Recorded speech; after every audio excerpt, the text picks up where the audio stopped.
যারা জুলাই অভ্যুত্থানে নেতৃত্ব দিয়েছে, আমরা দেখতে পাচ্ছি এখানেও কিছু সুবিধাভোগী গোষ্ঠী তারা তাদের আখের গোছানোর জন্য নানা ধরনের কার্যক্রম পরিচালনা করছে।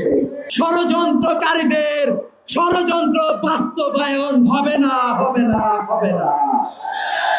আমরা দেখতে পাচ্ছি নানাভাবে, নানা ভঙ্গিতে, নানা ফরম্যাটে ভারতপন্থী একটা শাসন বাংলাদেশের উপরে আবারও চাপিয়ে দেওয়ার একটি চেষ্টা চলছে।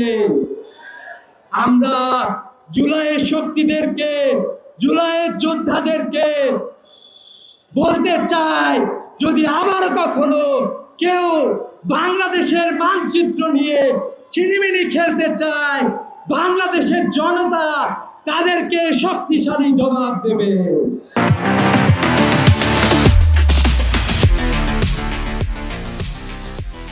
প্রিয় উপস্থিতি, জুলাই যোদ্ধাদের সতর্ক হওয়ার জন্য আহ্বান জানাচ্ছি। নানাভাবে ষড়যন্ত্র চলতেছে, আমাদেরকে সতর্ক হইতে হবে। আমাদের কাজ শুধু জুলাইকে জাগ্রত রাখতে হবে, আমাদের নিজেদের কাজ পরিবর্তনের মাধ্যমে। আমরা দেখতে পাচ্ছি বাংলাদেশের কতিপয় ছাত্র যারা জুলাই অভ্যুত্থানে নেতৃত্ব দিয়েছে, আমরা দেখতে পাচ্ছি এখানেও কিছু সুবিধাভোগী গোষ্ঠী তারা তাদের আখের গোছানোর জন্য নানা ধরনের কার্যক্রম পরিচালনা করছে।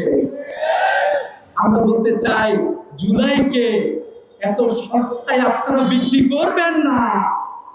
জুলাই আমাদের ভাই আবু সাইদের রক্তের উপরে প্রতিষ্ঠিত।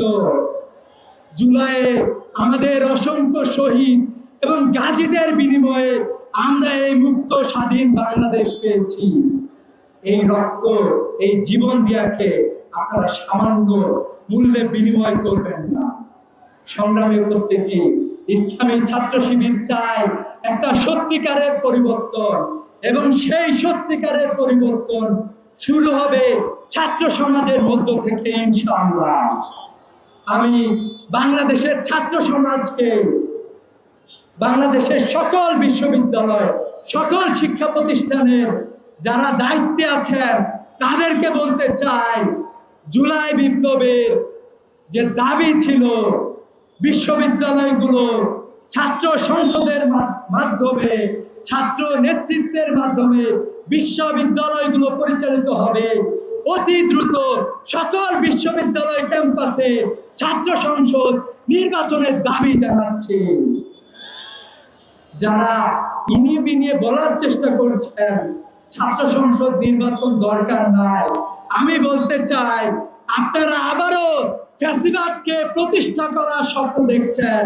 সেই স্বপ্ন বাংলাদেশের তরুণ সমাজ বাস্তবায়িত হতে দেবে না, দেবে না, দেবে না, ইনশাআল্লাহ।